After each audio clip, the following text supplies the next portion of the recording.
할렐루야. 잘 계셨죠? 우리 옆 사람에게도 다시 만나 뵐 수 있게 돼서 참 다행이고 사랑합니다 하고 서로 인사 나누시기 바랍니다. 다시 만나게 되어서 참 사랑합니다. 반갑습니다.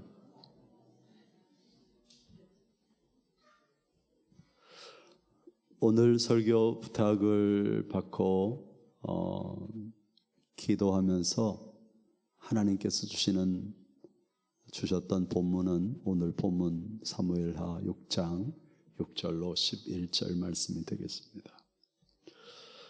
제목을 뭐라고 정할까 생각하다가 설마와 당연 사이, 이런 제목인데요. 한번 우리 따라해 보실까요? 설마와 당연 사이. 오늘 각 사람에게 도전과 큰 울림이 있는 그런 귀한 말씀이 되시기를 축원합니다. 똑같은 것을 가지고도 유용하게 사용하는 사람이 있는가 하면 그것을 잘못 사용해서 실패하는 사람도 있습니다. 권력과 물질이 그러합니다. 그리고 믿음도 그러합니다. 하나님을 위해 복되게 쓰는 사람이 있는가 하면 잘못된 믿음으로 하나님께 큰 징벌을 받는 사람들도 있는 것입니다. 다윗은 이제 왕이 되었습니다. 헤브론에서 7년 6개월을 다스렸습니다. 온 이스라엘의 왕이 아니었죠. 드디어 지역적인 문제가 해결이 되고 다윗은 여부스 예루살렘을 정복하고 수도를 헤브론에서 예루살렘으로 옮기고 그리고 이스라엘의 왕이 됩니다. 예루살렘 성을 보수하고 그리고 왕궁을 건설했습니다. 그런데 한 가지가 부족한 게 있었습니다. 그것은 영적 정통성이었습니다. 그것을 위해서 필요한 것은 하나님의 궤를 옮겨오는 일이었습니다. 하나님의 궤는 70년 전부터 바알레 유다 혹은 기럇 여아림이라고 하는 작은 시골 마을에 모셔져 왔습니다. 이 계획이 성공한다면 이스라엘은 하나님이 이스라엘과 함께 계신다. 하나님이 다윗과 함께 계신다라고 하는 온 천하 만방에 이것이 공인되는 너무너무 중요한 대사였습니다. 그래서 다윗은 이 대사를 위해 3만 명의 사람들을 고르고 뽑았습니다. 각종 악기를 동원을 했습니다. 여러분, 하나님의 궤는 적국 땅에 있는 것이 아니기 때문에 그렇게 많은 사람이 필요하지 않습니다. 정확하게는 4사람만 있으면 됩니다. 힘으로 가져올 필요가 없었습니다. 그런데 왜 이렇게 다윗은 많은 사람을 동원했을까요?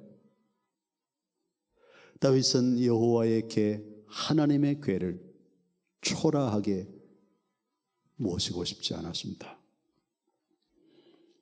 자신이 할 수 있는 최선을 다해서 성대하게 모셔오고 싶었던 것이죠.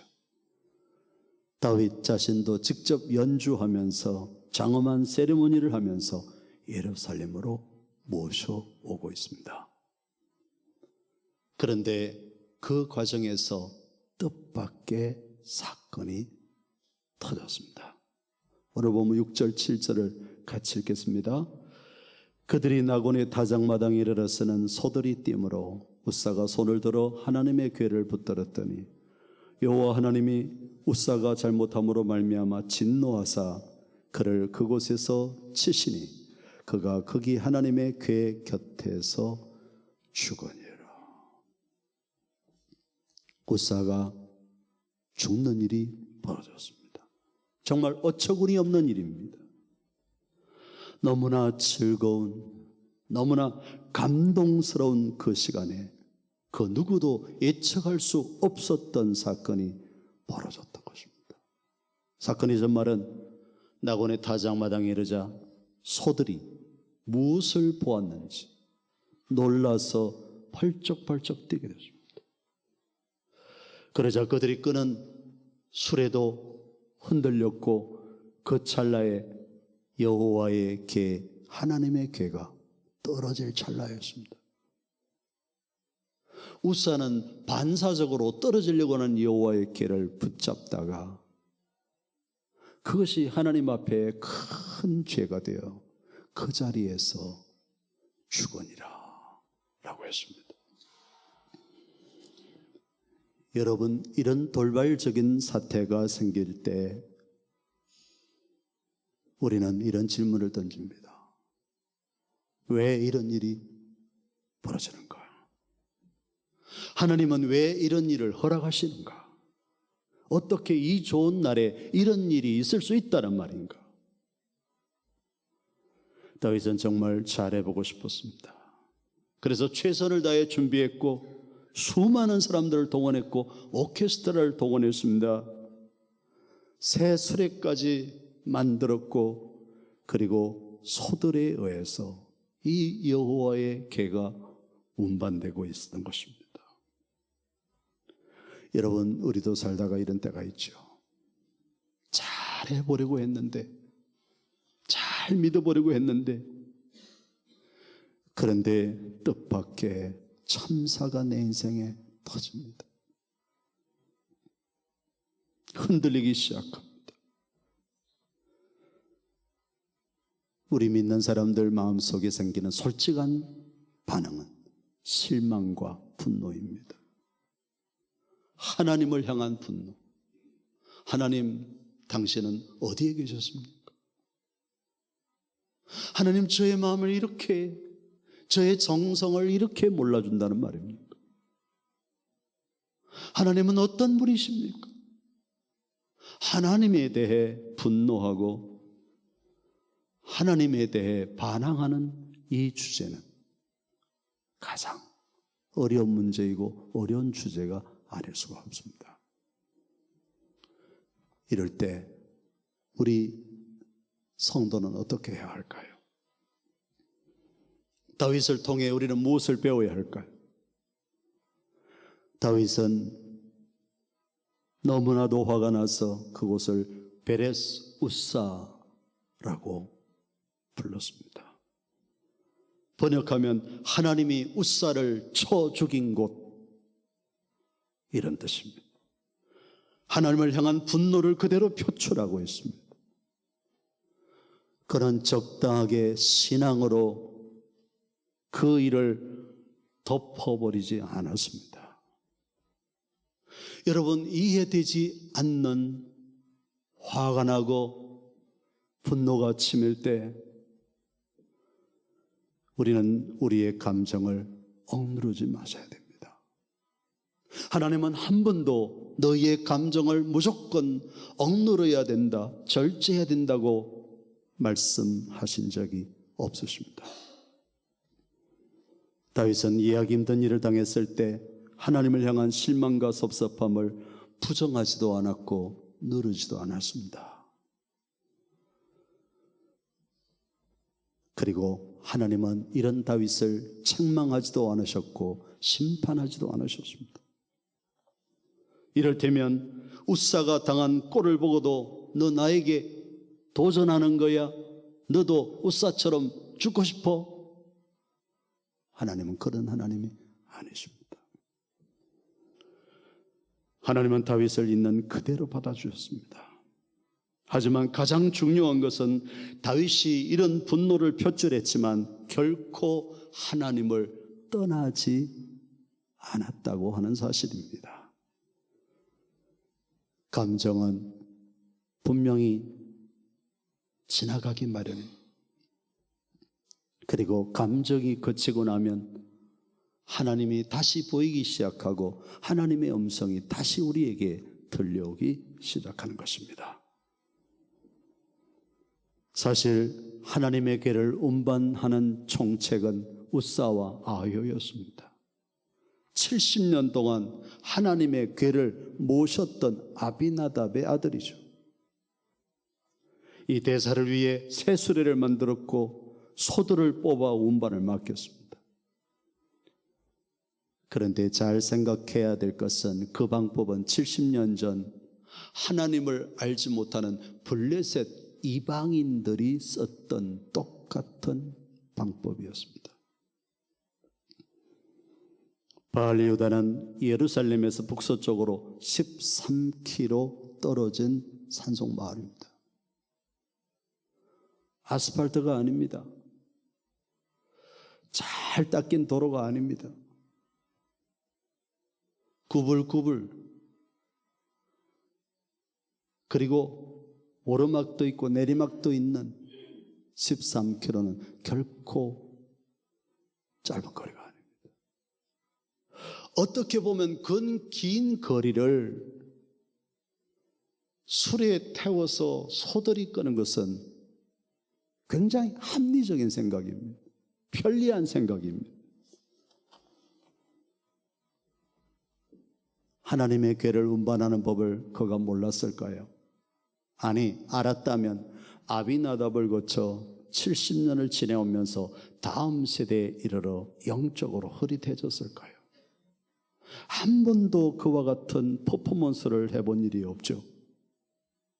70년을 모신 후에 그대로 70년을 집안에 모셔놓기만 했던 우사와 아효였습니다.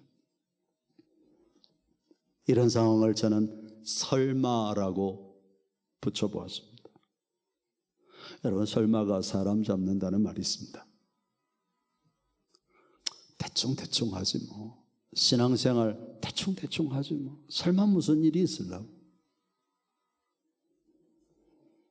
뭔가 찜찜한데 주의를 안 지키고 어디 놀러 가려고 할 때 뭔가 찜찜한데 11조를 안 드리고 살아가려면 뭔가 찜찜한데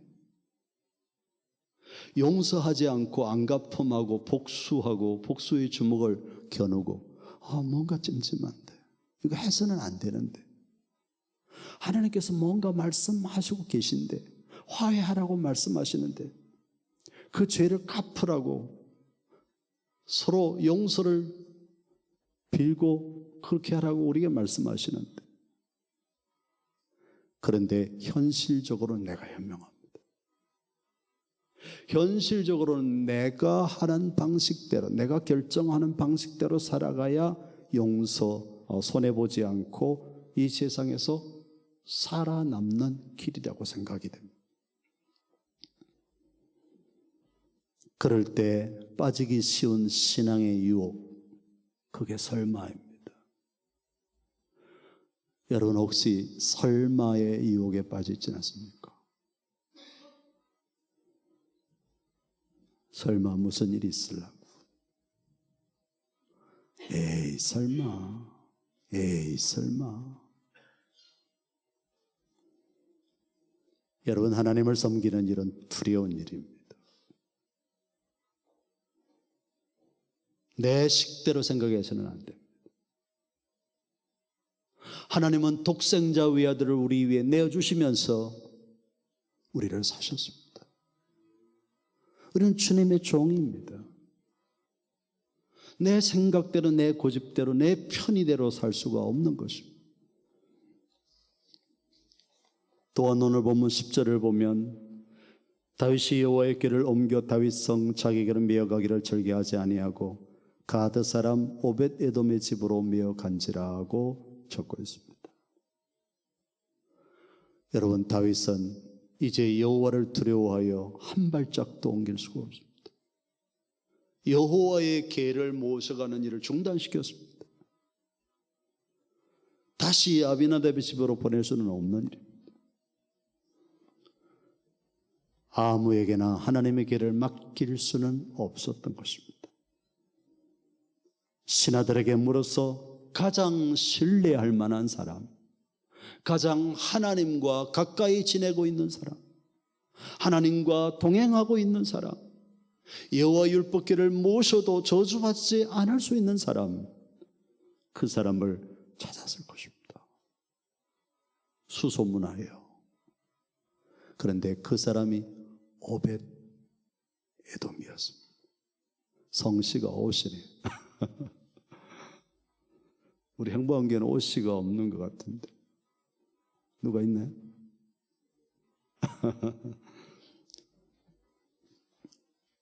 역대상 15장 18절을 보면 그는 성전의 문지기였습니다. 정확하게는 가드림몬 사람, 레위 지파 사람들이 사는 동네 출신이고, 그리고 고라의 후손입니다. 그는 이스라엘 좌지우지할 수 있는 높은 직책을 가진 사람이 아닙니다. 종교적으로도 어떤 영향력을 끼칠 수 있는 큰 인물이 아닙니다. 단지 성전의 문지기일 뿐입니다. 그러나 자신에게 주어진 역할을 하나님이 내게 맡기신 천직으로 알고 신실하게 그 일을 수행했습니다.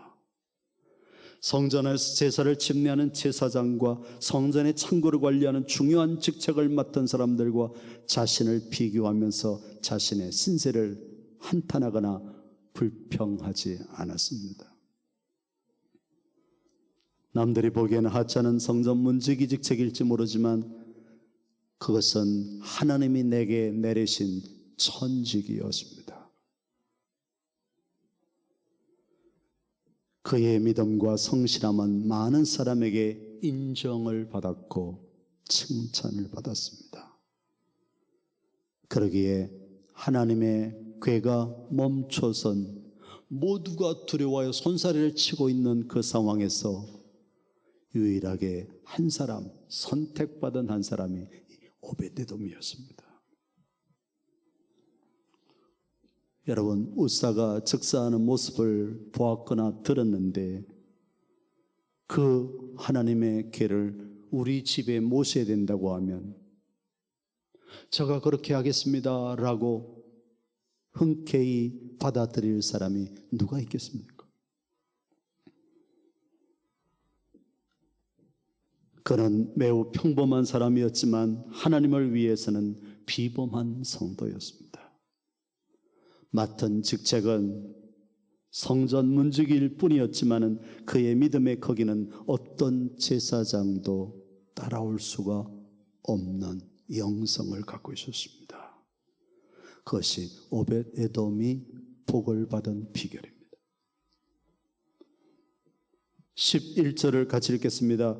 여호와의 궤가 가드 사람 오벳에돔의 집에 석 달을 있었는데 여호와께서 오벳에돔과 그의 온 집에 복을 주시니라 고 기록하고 있습니다. 역대상 26장을 보면 오벳에돔의 세 가지 복이 나오고 있습니다. 자손이 번성하여 62명의 자녀를 두었다. 그들 모두가 성전 문지기가 되었다고 성경은 기록하고 있습니다. 62명 모두가 하나님의 일에 즐겁게 헌신한 그런 자손 번성의 축복을 받았다. 두 번째는 자손들 중에서 큰 인물이 나왔다. 세 번째는 자손들 모두 능력 있는 유능한 사람들이었다고 성경은 적고 있습니다. 여러분, 이 복을 받게 되시기를 주의 이름으로 축원합니다. 누구에게 이 복을 주실까요? 오벳에돔처럼 모두가 손사래치며 두려워하는 그때에 평소 때 일상의 경건을 가지고 하나님 앞에 쓰임받을 수 있었던 그 오벳에돔과 같은 사람에게 하나님 그런 복을 주시는 것입니다. 여기서 우리는 놀라운 사실을 발견하게 됩니다. 아비나답의 집은 70년 동안 하나님의 궤를 모셨어도 복을 받았다는 기록을 성경에 찾아볼 수가 없습니다. 그러나 오벳에돔의 집은 석 달 동안 모셨을 뿐인데 하나님께서 큰 복을 내리셨습니다. 단순하게 비교하면 무려 280배의 신앙의 경륜의 차이가 있는데 나중된 자가 먼저 되는 역전의 드라마가 여기 나타나고 있습니다. 우리 이 사건을 통해 중요한 사실 한 가지를 배웁니다. 신앙생활은 얼마나 오래 했느냐가 중요한 것이 아니라 신앙생활을 얼마나 바르게 했느냐가 중요합니다. 오래 그리고 바르게 하면 더 좋죠. 그렇게 될 수 있기를 축원합니다. 한마디로 신앙생활의 길이보다 신앙생활의 질이 더 중요하다는 것입니다. 또 다른 말로 표현하면 신앙의 연수보다 신앙의 태도가 더 중요하다는 것입니다. 아비나답의 집은 처음에는 안 그랬겠지만 후손들로 가면서 아마도 형식적인 신앙으로 전락해 갔지 않겠나 생각을 해봅니다. 반면 오벳에돔의 집은 하나님의 궤를 모셔놓고 마치 하나님을 모신 것처럼 온 집안 식구들이 기뻐하고 감사하며 최선을 다하여 예배하고 하나님을 섬기는 가정이 되었습니다. 하나님으로서는 오벳에돔의 집을 기뻐하시는 것이, 축복하시는 것이 당연합니다. 오벳에돔의 집의 축복을 한마디로 저는 당연이라고 표현하고 싶습니다. 주일 성수 꼭 해야 되나요? 당연하지. 경제생활도 어려운데 11조를 꼭 해야 되나요? 당연하지. 비가 오는데 그래도 전도해야 되나요? 당연하지. 봉사하고 순종해야 되나요? 당연하지. 할렐루야. 여러분, 우리가 선택해야 될 신앙은 설마가 아니라 당연이에요. 오벳에돔이 우리에게 주는 교훈이 있습니다. 영적 시각이 열린 자, 하나님의 영광을 인생의 목표로 삼는 자는 언제나 하나님의 복을 누리게 된다는 깨달음입니다.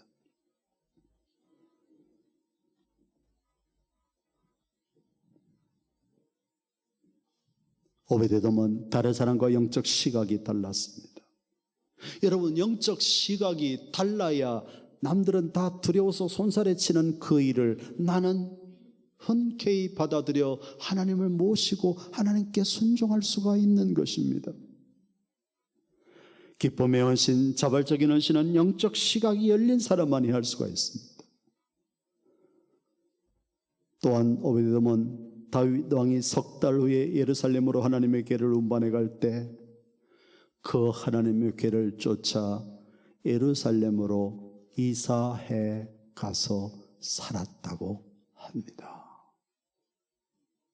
얼마나 놀라운 신앙인지 모릅니다. 여러분, 집을 정할 때도 어디에 집을 사면 많이 남을까? 경제적으로 유익이 있을까? 어디에 분양을 받아야지 그렇게 생각지 말고 하나님의 계신 곳에, 내가 섬기는 교회가 있는 곳에 가까이 오시기를 바랍니다. 그것이 오벳에돔의 신앙입니다. 다윗은 석 달 동안 아무것도 결정하지 않고 아무것도 단정짓지 않은 채 하나님을 기다렸습니다. 그리고 석 달을 기다린 끝에 다윗은 당연히 알아야 할 당연한 진리를 깨닫게 되었습니다. 두 가지입니다. 첫 번째는 다윗은 민수기 4장 15절에 기록된 하나님이 정하신 방식을 잊고 블레셋 방식대로 하나님의 궤를 수레에, 소들이 끄는 수레에 모셨다는 것이 화근이었다는 사실을 깨달았습니다. 자기의 무지와 자기의 불순종으로 일어난 비극이었다는 사실을 가슴치며 하나님 앞에 회개하고 깨닫게 되었습니다. 두 번째는 하나님이 그런 와중에서도 모두가 두려워하는 가운데 하나님의 괴를 모셨던 오벳 에돔의 집에 놀라운 복을 베풀었다고 하는 소식을 들어서 알게 되었습니다. 그래서 하나님은 다시 복을 주시는 분이라는 사실을 깨닫게 된 것입니다. 하나님은 여전히 은혜를 베푸시고 하나님은 여전히 나를 사랑하시는 분이라는 사실을 깨닫게 되었습니다. 이런 다윗은 하나님의 궤를 다시 모셔오기로 결정을 합니다. 새로운 용기와 믿음이 생겼습니다. 그리고 이제는 그 말씀 하나님의 방식대로 그 언약궤 그 나무를 끼워서 앞에 두 사람 뒤에 두 사람 네 사람이 어깨에 메고 예루살렘 다윗의 성으로 들어올 때 그들은 다윗은 이성을 잃은 사람처럼 바지가 흘러내리는 줄도 모르고 온 몸을 다하여 춤을 추며 기뻐했습니다. 성도 여러분, 오늘 우리가 하나님과 맺는 관계도 마찬가지입니다. 우리는 하나님에 대해 많은 기대를 걸죠. 건강하면 좋겠고, 출세하면 좋겠고, 부자 되면 좋겠고, 집을 사면 좋겠고, 우리 자식 자손 만대까지 다 잘 되면 좋겠고. 그러나 내 계산대로 그렇게 쉽게 풀리지 않습니다. 그래서 하나님을 믿을 때 기대한 만큼 실망도 있기 마련입니다. 그럴 때마다 우리는 다윗처럼 계속 하나님과 감정을 나누는 것이 중요합니다. 하나님 화가 납니다. 하나님 실망했습니다. 하나님 어떻게 이런 일이 있을 수 있나요? 그러나 참고 기다리면서 하나님의 감정이 식고 난 다음에 감정이 빠지고 난 다음에 그 하나님 다시 보이기 시작하고 하나님의 음성이 다시 들리기 시작하게 되는 것입니다. 정말 하나님 좋으신 하나님 분이시구나. 정말 하나님 나를 이렇게 사랑하시는 분이시구나. 이제 이 깨달음의 깊이는 그 환난을 그 재앙을 딛고 난 그 이후에는 그 이전과는 비교할 수 없을 만큼 깊은 하나님과의 사랑에 빠지게 되는 것입니다. 오늘 원로 장로로 추대되는 장로님과 명예권사로 취임되는 우리 권사님은 지금까지 충성스럽고 신실한 종으로 우리에게 본이 되어 오셨습니다. 두 분의 수고와 헌신을 우리는 다 기억할 수가 없습니다. 그러나 교회의 주인이신 주님은 다 기억하실 줄로 믿습니다. 이제 두 분의 모범적인 신앙을 물려받아야 할 자녀들과 우리 성도들은 기억해야 될 것이 있습니다. 설마 하는 신앙이 되어서는 안 됩니다. 당연해야 됩니다. 설마가 아니라 당연해야 합니다. 똑같은 예배를 드리면서 어떤 사람은 복을 받습니다. 똑같은 예배를 드리는데 어떤 사람은 교만해집니다. 똑같은 하나님의 일을 하는데 어떤 사람은 복을 받습니다. 어떤 사람들은 하나님 앞에 징계를 받습니다. 왜요? 설마를 선택하느냐 당연을 선택하느냐에 달려있는 거예요. 우리 모두는 당연을 선택하는 그런 복된 우리 행복한 교회 성도들이 되시기를 주의 이름으로 축원합니다. 축원합니다. 기도하겠습니다.